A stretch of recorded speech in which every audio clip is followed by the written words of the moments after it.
Good morning student. ज्ञान मंजरी modern school में आप बधाનું स्वागत है। હવે આજે આપણે ધોરણ 7ની અંદર લેક્ચર નંબર 4 પ્રકરણ 1 માં આગળ જોવાના છીએ। હવે આગળ આપણો નવો ટોપિક છે કાર્બોદિત પદાર્થો સિવાય વનસ્પતિ ખોરાકનું સંશ્લેષણ કઈ રીતે કરે છે તે। આપણને ખબર છે કાર્બોદિત એટલે શું કે સ્ટાર્ચ એટલે કે ખોરાક કે જેનો વનસ્પતિ ઉપયોગ કરતી હોય છે। અને કાર્બોદિત પદાર્થ ક્યાં બને કે જો પ્રકાશ સંશ્લેષણની ક્રિયા વનસ્પતિમાં થાય ત્યારે કાર્બોદિતનું ઉત્પાદન થાય છે। તો જોઈએ આગળ કે વનસ્પતિ પ્રકાશ સંશ્લેષણની ક્રિયા દ્વારા કાર્બોદિતનું સંશ્લેષણ કરે છે। અને પ્રકાશ સંશ્લેષણની ક્રિયા કઈ રીતે થાય છે તે આપણે જાણીએ છીએ કે વાતાવરણમાંનો કાર્બન ડાયોક્સાઇડ વાયુ લઈ અને ઓક્સિજન વાયુ મુક્ત કરે છે। એ કાર્બન ડાયોક્સાઇડ વાયુને લઈને વનસ્પતિ પોતાની અંદર ખોરાક રચવાની ક્રિયા શરૂ કરે છે। હવે જોઈએ કાર્બોદિત પદાર્થમાં કયા કયા તત્વોનો સમાવેશ થાય તો કે કાર્બન, હાઇડ્રોજન અને ઓક્સિજન એટલે કે જે કંઈ ખોરાક બને છે એની અંદર કયા કયા તત્વો આવેલા હોય છે તો કે કાર્બોદિત, કાર્બન, હાઇડ્રોજન અને ઓક્સિજન। આ ઘટકો પ્રોટીન અને ચરબીના સંશ્લેષણમાં પણ ઉપયોગી થાય છે। એટલે કે ખોરાકના મુખ્ય ઘટકો કયા કયા છે? 3, જે કે કાર્બોદિત, પ્રોટીન અને ચરબી। આ ત્રણેય તત્વોનું સંશ્લેષણ મનુષ્યના શરીરમાં પણ થાય છે અને વનસ્પતિના શરીરમાં પણ થતું જોવા મળે છે કે જે કંઈ ખોરાક બનાવે છે એમાંથી એને કાર્બોદિત, પ્રોટીન અને ચરબી આ ત્રણેય ઘટકો મળતા હોય છે। હવે પ્રોટીન છે તો એ પ્રોટીન વનસ્પતિને નાઇટ્રોજનના રૂપે મળતો હોય છે। તો નાઇટ્રોજન ક્યાંથી મળે છે વનસ્પતિને તો કે જમીનમાંથી મળશે। વનસ્પતિને નાઇટ્રોજન વાયુ સ્વરૂપમાં ઉપયોગ કરી શકતી નથી। પ્રોટીન છે એ કેવો પદાર્થ છે તો કે નાઇટ્રોજનયુક્ત પદાર્થ છે। આપણને ખબર છે કે વાતાવરણમાં નાઇટ્રોજનનું પ્રમાણ કેટલા ટકા છે તો કે વાતાવરણમાં નાઇટ્રોજન 78% હાજર છે। એટલે કે સૌથી વધારે જો પ્રમાણ હોય તો એ શેનું છે? નાઇટ્રોજન વાયુનું। અને ઓક્સિજન વાયુ છે એ છે 21%। પણ વાતાવરણમાંનો આ વાયુ સ્વરૂપનું નાઇટ્રોજન તત્વનો વનસ્પતિ છે એ વાયુ સ્વરૂપમાં ઉપયોગ કરી શકતી નથી। તો એને એ વાયુ સ્વરૂપમાં ઉપયોગ ન કરી શકે તો એ વનસ્પતિમાં પ્રોટીન એટલે કે નાઇટ્રોજનની કઈ રીતે ઉણપ પૂરી કરી શકાય તો કે જે નાઇટ્રોજન છે એને કેટલાક એવા બેક્ટેરિયા ધરાવે છે જે નાઇટ્રોજનને વનસ્પતિ વાપરી શકે તેવા સ્વરૂપમાં ફેરવે છે। એટલે કે એવા કેટલાક બેક્ટેરિયા છે જેનો ઉપયોગ વનસ્પતિ છે એ નાઇટ્રોજનને વાયુ સ્વરૂપમાંથી ફેરવીને જમીનની અંદર એવા પોષક દ્રવ્યના સ્વરૂપમાં ફેરવે છે કે પાણીની સાથે જ્યારે વનસ્પતિ ખનિજ તત્વો અને પાણીને શોષણ કરે છે એની સાથે સાથે નાઇટ્રોજન પણ શોષાઈ જાય છે। તો વનસ્પતિની અંદર એવા કયા બેક્ટેરિયા એના મૂળમાં હોય તો કે રાઇઝોબિયમ નામના બેક્ટેરિયા છે એ વનસ્પતિના મૂળની અંદર મૂળ ગંડિકામાં એટલે કે એક ગોળ ગાંઠ જેવી રચના હોય આ ગોળ ગાંઠ જેવી રચનાની અંદર બેક્ટેરિયાનો વાસ હોય છે। એટલે કે બેક્ટેરિયા ત્યાં રહેતા હોય છે અને આ ફૂલેલી મૂળ ગંડિકાની અંદર રાઇઝોબિયમ નામના બેક્ટેરિયા સ્થાપિત થાય જે વાતાવરણમાં રહેલો નાઇટ્રોજન છે એને વાયુ સ્વરૂપમાંથી ફેરવીને જમીનના એક દ્રવ્ય સ્વરૂપમાં ઉમેરે છે અને એ નાઇટ્રોજન વાયુનું વનસ્પતિ છે પાણીની સાથે શું કરશે? શોષણ કરશે અને એના કારણે થઈને વનસ્પતિને જમીનમાંથી નાઇટ્રોજન પૂરતા પ્રમાણમાં મળી રહે છે। આપણને ખબર છે કે જમીનમાં ફળદ્રુપતા વધારવી હોય તો સૌથી અગત્યનો તત્વ કયો છે તો કે નાઇટ્રોજન। અને એટલા માટે જ નાઇટ્રોજનયુક્ત ખાતરો સૌથી વધારે પ્રમાણમાં ખેડૂતો દ્વારા નાઇટ્રોજનયુક્ત ખાતરો જમીનમાં ઉમેરવામાં આવે છે કારણ કે નાઇટ્રોજનયુક્ત ખાતર જમીનમાં ઉમેરવાથી જમીનની ફળદ્રુપતામાં વધારો થાય છે। એટલે આ રીતે નાઇટ્રોજન વાયુ છે એ વાતાવરણમાં 78% છે છતાં એનો વાયુ સ્વરૂપમાં વનસ્પતિ ઉપયોગ કરી શકતી નથી। આમ વનસ્પતિ પ્રોટીન, કાર્બોદિત અને ચરબીનું સંશ્લેષણ કરે છે। તો એકવાર આ બોર્ડ વર્ક વ્યવસ્થિત ઉતારી નાખો।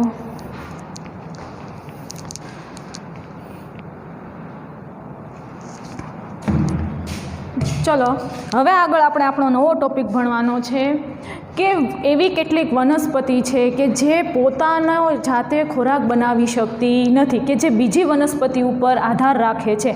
એ આપણે ધોરણ 6માં ભણી ગયા હતા કે એમાં સ્વાવલંબી અને પરાવલંબી એવી બે જાતની વનસ્પતિ હતી કે એના પોષણ લેવાના પ્રકાર હતા. તો સ્વાવલંબી પોષણ એટલે કે જે પોતાની જાતે જ ખોરાક બનાવી શકે, પોતાની જાતે પ્રકાશ સંશ્લેષણની ક્રિયા દ્વારા ખોરાક ઉત્પન્ન કરતી હોય, એને શું કહેવાય? તો કે સ્વાવલંબી પોષણ. અને બીજું હતું પરાવલંબી પોષણ. તો પરાવલંબી પોષણ એટલે કે એવી વનસ્પતિ કે એવો જીવ કે જે બીજા અન્ય કોઈ સજીવ અથવા વનસ્પતિ ઉપર નિર્ભર હોય. દાખલા તરીકે મનુષ્ય. તો મનુષ્ય છે એ બીજી વનસ્પતિ ઉપર અથવા અન્ય કોઈ પ્રાણી ઉપર નિર્ભર છે, કેમ કે એની અંદર પોતે જાતે ખોરાક બનાવવાની કોઈ એવી રચના આવેલી નથી. તો આપણે પોષણ મેળવવું હોય તો આપણે વનસ્પતિ ઉપર નિર્ભર રહીએ છીએ. એમાં પણ બે જાતના મનુષ્ય, એક શાકાહારી અને માંસાહારી. તો જે શાકાહારી મનુષ્ય છે એ કોની ઉપર નિર્ભર રહેશે? તો કે વનસ્પતિ ઉપર. અને માંસાહારી છે તો એ કોની ઉપર રહેશે? કે એની જેવા અન્ય કોઈ સજીવ ઉપર. તો હવે આપણે આજે જોઈએ એક એવું જ એક વનસ્પતિનો અભ્યાસ કરવાનો છે જે છે અમરવેલ.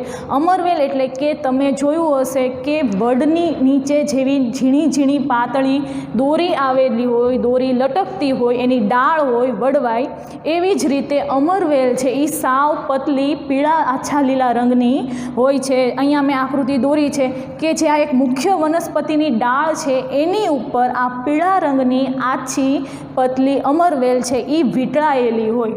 કેમ? કારણ કે અમરવેલનો રંગ કેવો છે? આછો પીળો જેવો. અને અમરવેલમાં શું આવેલું નથી? તો કે હરિત દ્રવ્યની ગેરહાજરી. અને હવે તમે સમજી ગયા હશો કે શું કામ અમરવેલ છે એ પરાવલંબી પોષણ મેળવે છે?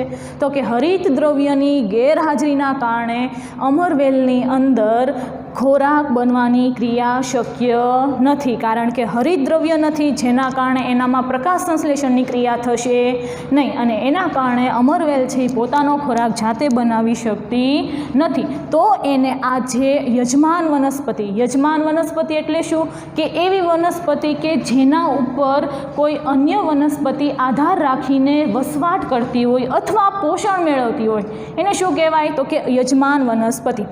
આપણા ઘરે કોઈક મહેમાન આવે તો આપણું ઘર છે એ શું કહેવાય? યજમાનનું ઘર કહેવાય. કેમ?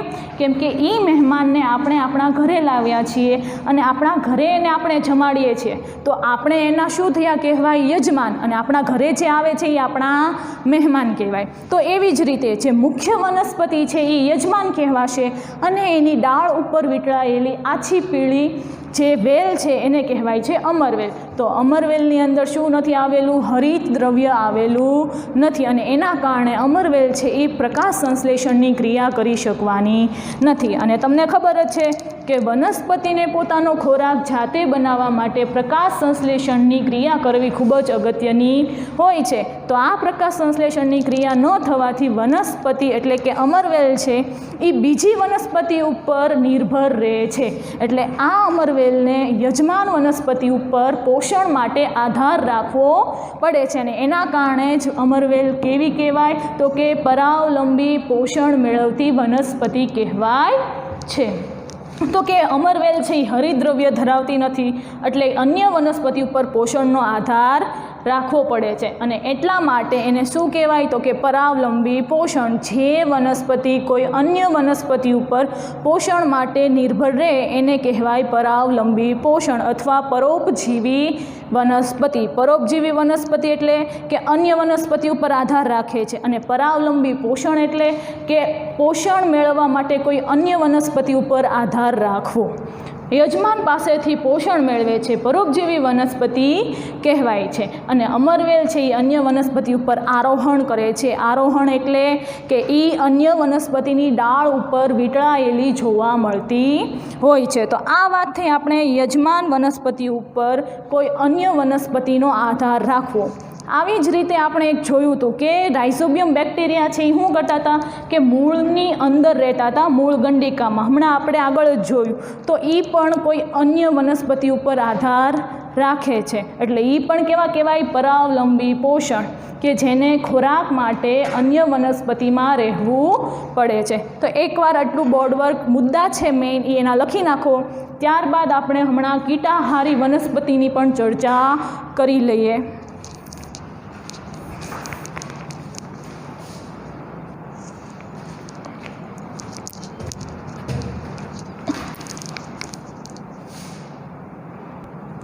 ચલો હવે આગળ આપણે એક એવી વનસ્પતિની વાત કરવાની છે જે મેં હમણાં તમને કીધું હતું કે કીટાહારી એટલે કે કીટકોનો ખોરાકમાં ઉપયોગ કરતી હોય એવી વનસ્પતિ. જો અહીંયા તમને મેં એક આકૃતિ દોરેલી છે. આ આકૃતિમાં જે આ કળશ જેવી રચના દેખાય છે એટલે આને શું કહેવાય છે? કળશ પર્ણના નામે ઓળખાય છે. આ આખી રચનાને કળશ પર્ણના નામે ઓળખાય છે.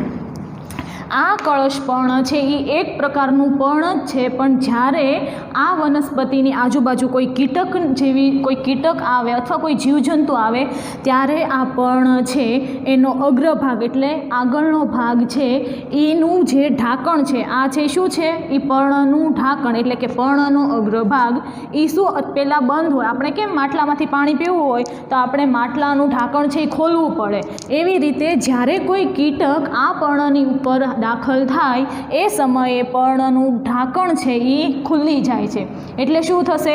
આ પર્ણની અંદર નીચે આવેલા વાળ જેવી રચના હોય છે, જેથી જ્યારે કોઈ કીટક પર્ણની ઉપર દાખલ થાય ત્યારે અહીંયા સુધી જેવો કીટક પહોંચી જાય એ સમયે આ ઢાંકણ છે એ પર્ણની ઉપર પાછું બંધ થઈ જશે. એના કારણે શું થશે કે જે કીટક આની ઉપર આવ્યું હશે એ અંદર દાખલ થઈ જશે, અને અંદર દાખલ થઈ જવાથી શું થશે કે એની અંદર જે કંઈ રચના છે એ વાળવાળી રચના છે. એટલે શું થશે? કીટક છે એ ત્યાં ફસાઈ જશે. એ કીટકના ફસાવાથી એની અંદર વનસ્પતિ કે જે આ કળશપર્ણ છે એ વિવિધ પાચક ઉત્સેચકોનો સ્ત્રાવ કરશે.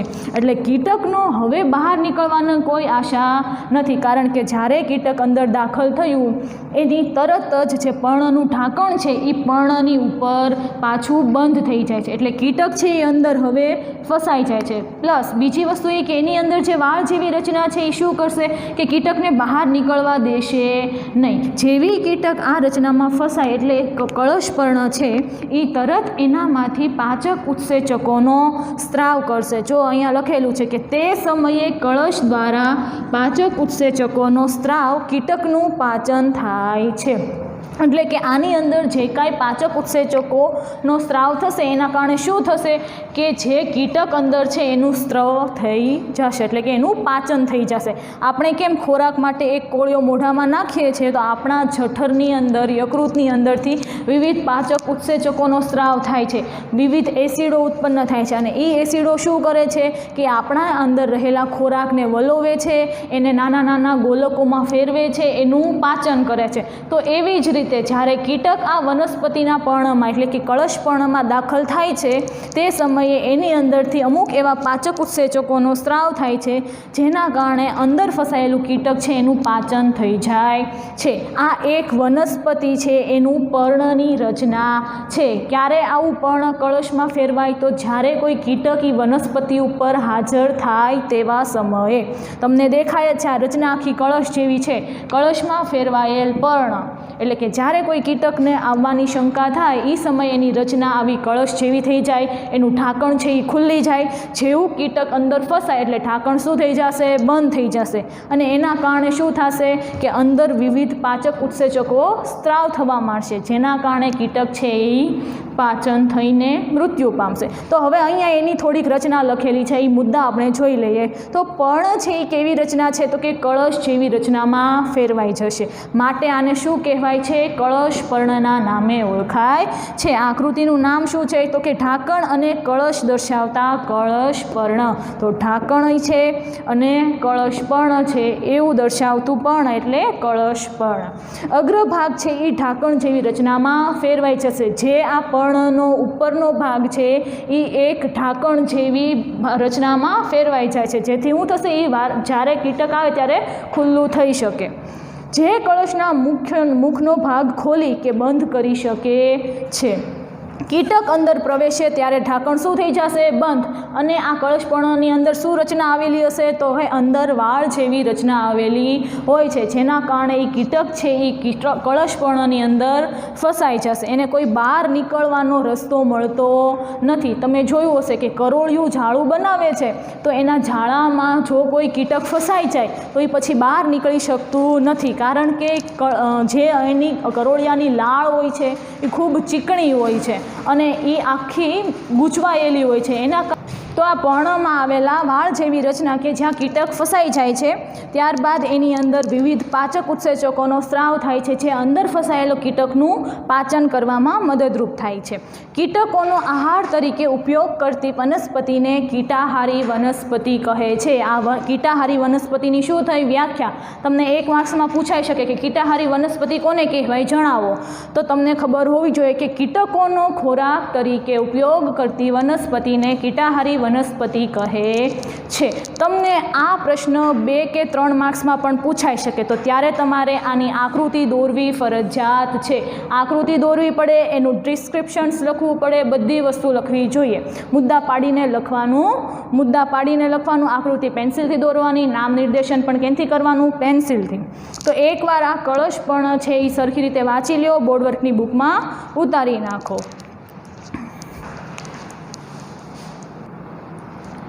હવે આપણે આપણો નવો ટોપિક 1.4 મૃતોપજીવી વનસ્પતિ વિશે થોડીક વાત કરી લેશું. તો મૃતોપજીવી વનસ્પતિ એટલે કેવી વનસ્પતિ? હવે તમે ચોમાસાની ઋતુમાં જે વનસ્પતિનું લાકડું સડી ગયેલું હોય એની ઉપર તમે ફૂગ જેવા કે અમુક સડી ગયેલા વૃક્ષ હોય કે લાકડા હોય એની ઉપર તમે અમુક ફૂગ કે લીલ એવું થયેલું જોયું હશે. તો આ જે સડી ગયેલા લાકડા છે એની ઉપર જે રચના ઉગી નીકળે છે એને શું કહેવાય? મશરૂમ.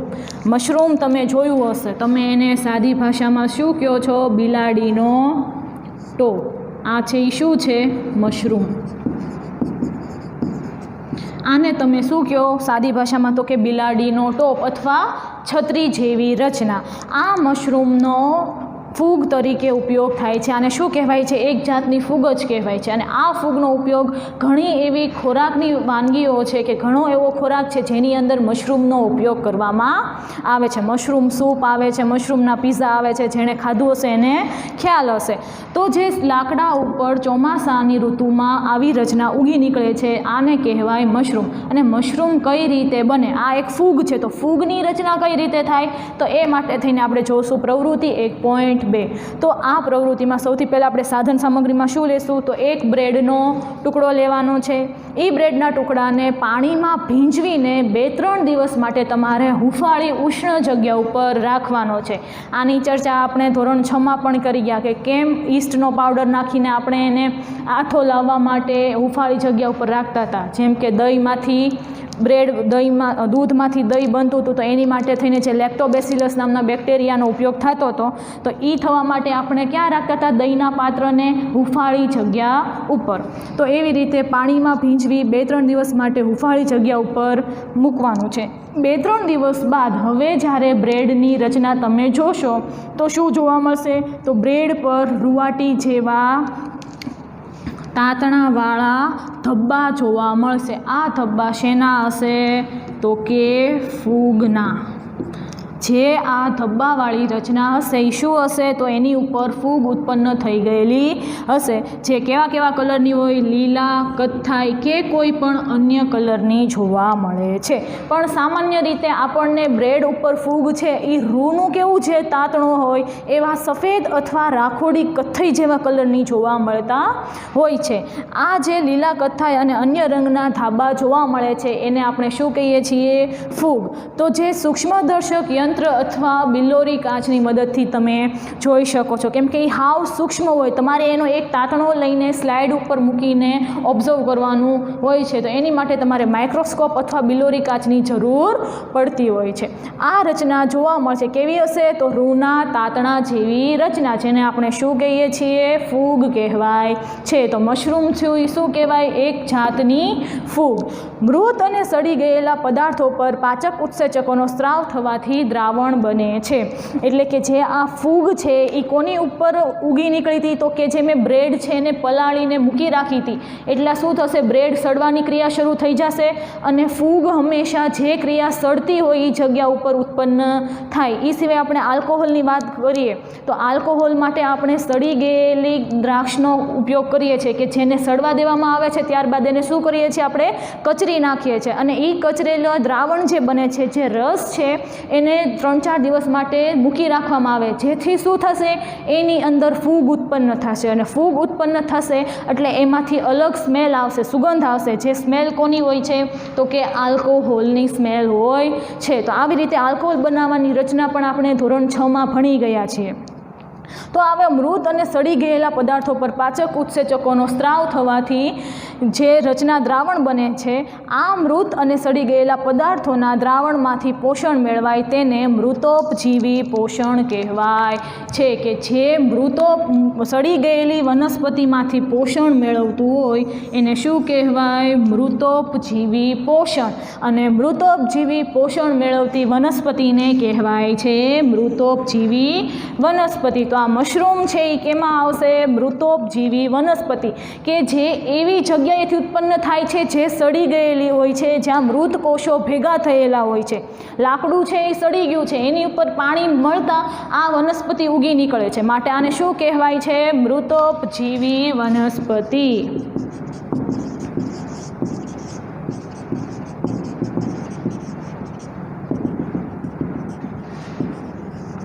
બિલાડીનો ટોપ અથવા છત્રી તરીકે પણ આપણે આને ઓળખીએ છીએ. તો તમારે યાદ રાખવાનું છે કે મૃતોપજીવી વનસ્પતિ કોને કહેવાય? તો જે કાંઈ વનસ્પતિ કે જે એવી જગ્યા છે જ્યાં સડેલી વસ્તુ છે, જ્યાં વરસાદ અથવા કોઈ પણ અન્ય પાણી પડ્યું અને એનાથી ઉત્પન્ન થતી ઉગી નીકળતી એક પ્રકારની વનસ્પતિ, જેને મૃતોપજીવી વનસ્પતિ કહેવાય છે.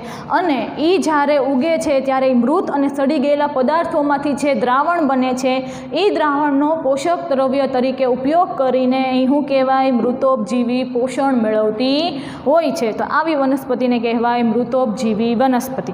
તો આજના લેક્ચર માટે આપણે આજ આટલું ભણ્યા છે. કીટાહારી પર્ણ વિશે ભણ્યા, મૃતોપજીવી વનસ્પતિ વિશે ભણ્યા. તો આ દરેક વસ્તુ તમારે બોર્ડવર્કની બુકમાં ઉતારી નાખવાની છે, બરોબર યાદ રાખવાનું છે અને વાંચવાનું છે. આવતા લેક્ચરમાંથી આપણે થોડાક નવા ટોપિકની ચર્ચા કરશું. Thank you.